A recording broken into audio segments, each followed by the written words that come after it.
ও মাঝি ভাই, জেগে আছো নাকি? আমাকে একটু পার করে দাও ভাই। কে? হরি ভাই নাকি? হ্যাঁ গো মাঝি ভাই, আমি হরি। তা আজ তোমার ফিরতে এত দেরি কেন হরি ভাই? সে কথা আর বলো না গো মাঝি ভাই। আজ গঞ্জের হাটে গিয়েছিলাম আনাজ বিক্রি করতে। মহাজন বেটা টাকা দিতে অনেক দেরি করে ফেলেছেন। টাকা নিয়ে বাজার করতে আসতে অনেক দেরি হয়ে গেছে। গাড়িও পেলাম না এত রাতে, তাই হেঁটেই আসতে আরো অনেক দেরি হয়ে গেল। ঠিক আছে ভাই, নৌকাতে ওঠো, আমি তোমাকে পার করে দিই। চলো মাঝি ভাই, অনেক দেরি হয়ে গেল আজ বাড়িতে ফিরতে। গিন্নি বাড়িতে আমার জন্য চিন্তা করছে। বুঝলে হরি ভাই, একদিক থেকে আমি বেঁচে গেছি বুঝলে। আমার জন্য চিন্তা করবে এমন মানুষ নেই। তোমারও একদিন চিন্তা করবার মানুষ হবে দেখো। নাও, এখন একটা গান ধরো দেখি। তোমার মুখের গান শুনলে সব ক্লান্তি দূর হয়ে যায়। মাঝি বাইয়া যাও রে, অকুল দরিয়ার মাঝে, আমার ভাঙা নাও রে, আমার ভাঙা নাও। মাঝি বাইয়া যাও রে, মাঝি বাইয়া যাও।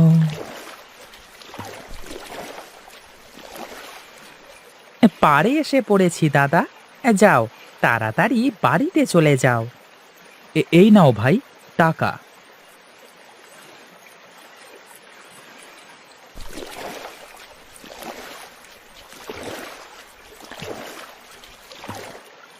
হ্যাঁ, রাত তো অনেক হয়ে গেছে, আর কোনো লোক আসবে না মনে হয়।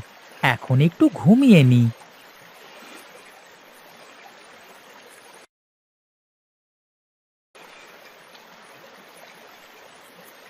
মাঝি ভাই, ও মাঝি ভাই, জেগে আছো? আমাকে একটু ওই পারে নিয়ে যাবে? এ, এত রাতে কে আসলো আবার? কে ভাই তুমি? তোমাকে তো এই গায়ে আগে কোনোদিন দেখিনি। আমি এক মুসাফির।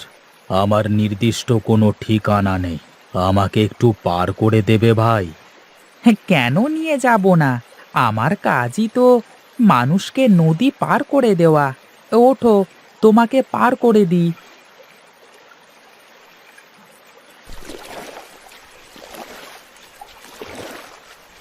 মাঝি ভাই, আমাকে একটু তিন মোহনায় নিয়ে যাবে? আপনি না বললেন আপনি নদীর ওই পারে যাবেন? এত রাতে তিন মোহনায় এখন কেন যাবেন? না, তেমন কিছু না। অনেক দিন ধরে আমার একটি মনোবাসনা ছিল। আমি মনে মনে ভেবেছিলাম আমার মনের বাসনা পূরণ হলে তিন মোহনায় গিয়ে এক ঘটি দুধ ঢেলে দিয়ে আসবো। যাবো যাবো করে আর যাওয়া হয় না। তা তো বুঝলাম, কিন্তু আপনি এত রাতে দুধ কোথায় পাবেন? আমি বাজারে দুধ বিক্রি করতে গিয়েছিলাম, তার থেকে এক ঘরের দুধ বেঁচে গেছে। তাই বলছিলাম আমাকে একটু তিন মোহনায় নিয়ে চলো। এত রাতে তিন মোহনায় যাওয়া ঠিক হবে না। তুমি বরং কাল এসো, আমি কালকে তোমাকে নিয়ে যাব। বোকা মাঝি একটা! তুই যদি আমাকে না নিয়ে যাস, তবে আমি আমার কার্য হাসিল করব কি করে? আজ রাতের চাঁদ ডুবে গেলি যে আমার এত দিনের প্রতীক্ষার পালা শেষ হয়ে যাবে। মানে, তুমি এসব কি বলছো? তুই আমাকে এক্ষুনি তিন মোহনায় নিয়ে চল, না হলে আমি তোকে মেরে এই নদীতে ফেলে দেব। দোহাই তোমার, তুমি এমনটা করো না আমার সাথে। ঠিক আছে, তুই আমাকে তিন মোহনায় নিয়ে চল, তাহলে আমি তোকে প্রাণ ভিক্ষা দেব। তিন মোহনায় গেলে আমরা কেউ আর বেঁচে ফিরবো না। আর তুই আমাকে না নিয়ে গেলে তুইও বাঁচতে পারবি না।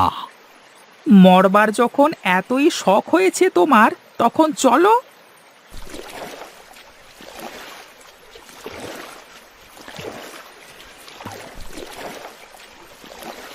আমরা আমরা পৌঁছে গেছি। এইটাই সেই তিন মোহনা। কিন্তু আপনি এত রাতে তিন মোহনায় কেন আসলেন? এই পূর্ণিমার আলোয় তিন মোহনাতে সোনার মাছ পাওয়া যায়। আমি সেগুলো নিতে এসেছি। দোহাই আপনার, এমনটা করবেন না।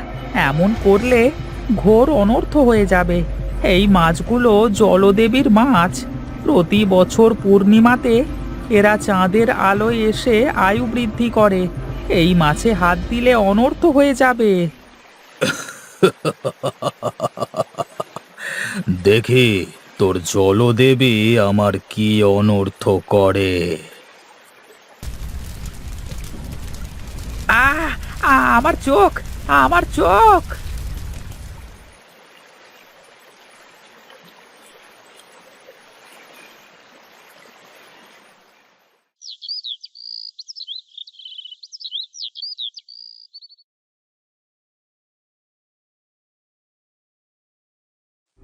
আরে, আমার চোখে কি হয়েছে?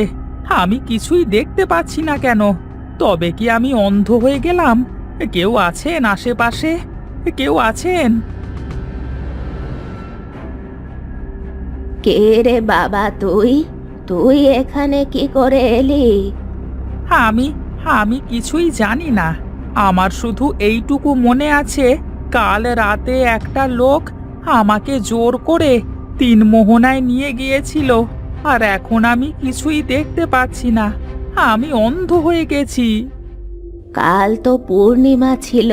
পূর্ণিমার রাতে কেউ তিন মোহনায় যায়?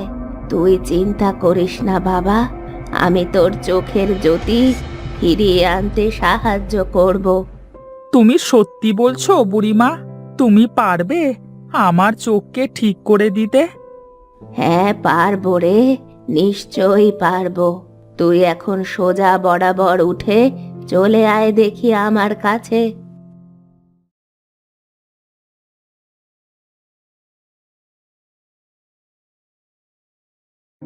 তা তোর বাড়িতে কে কে আছে বাবা?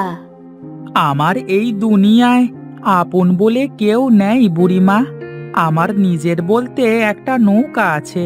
আমি নৌকা পেয়ে যা টাকা পাই তা দিয়েই খেয়ে পড়ে আমার কোনো মতে চলে যায়। কিন্তু এখন তো আমি অন্ধ হয়ে গেছি, নৌকাটাও তো আর চালাতে পারবো না। একদম চিন্তা করিস না। আমি অনেক আগে আমার বাবার কাছ থেকে শুনেছিলাম সামনের ঘন জঙ্গলে নাকি একটা মিষ্টি আলুর গাছ পাওয়া যায়। সেই গাছের আলু খেলে নাকি চোখের জ্যোতি ফিরে আসে। কিন্তু আমি একা একা কি করে ওই জঙ্গলে যাব? আমি তো চোখে দেখতে পাই না। তুই চল আমার সাথে, আমি তোকে নিয়ে যাব সেখানে।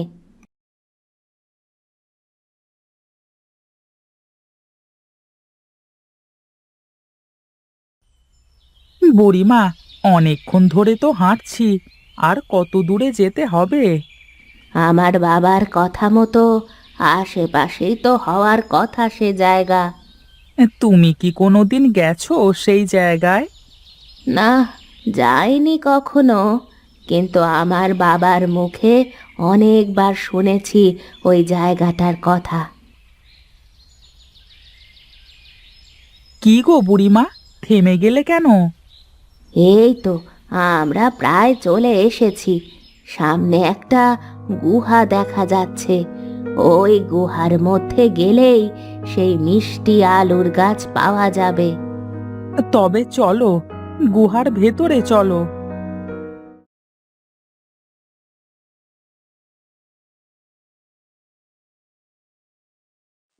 ওই তো সেই মিষ্টি আলু গাছ দেখা যাচ্ছে। ওই মিষ্টি আলু গাছ দেখতে কেমন বুড়িমা?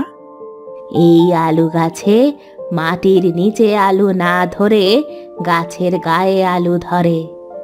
তবে দাও, আমাকে একটা আলু ছিঁড়ে দাও।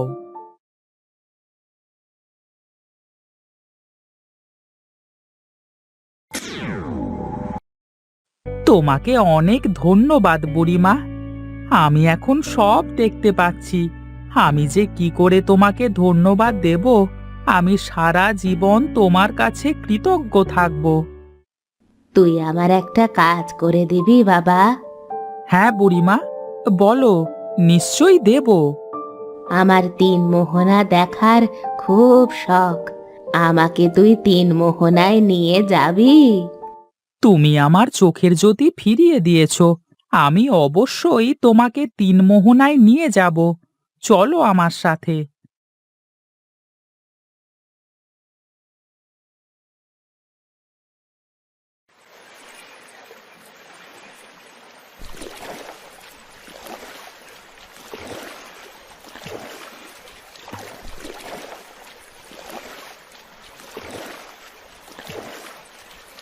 তুই অনেক ভালো মানুষ।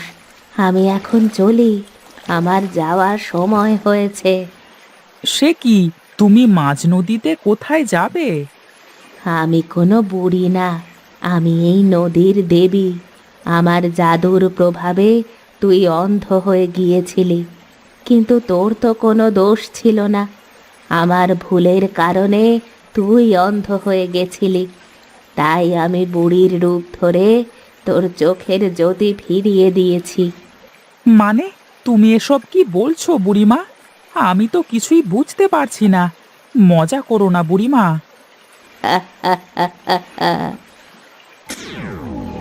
তার মানে সত্যিই তুমি নদীর দেবী? আমাকে ক্ষমা করো দেবীমা, আমি না বুঝে তোমাকে সন্দেহ করেছি। আমি জানি তুই অনেক ভালো মানুষ। বল, তোর কি চাই? আমার তেমন কোনো কিছুই চাওয়ার নেই দেবীমা। আজ থেকে তোর আর কোনো কিছুর অভাব থাকবে না। তুই এই নদীটাতে আমার নাম স্মরণ করে জাল ফেললে তোর জাল মাছে ভরে যাবে। সেই মাছ বিক্রি করে তোর সব অভাব দূর হয়ে যাবে। এই জন্যই বলে, বিধাতা যা করে মঙ্গলের জন্যই করে।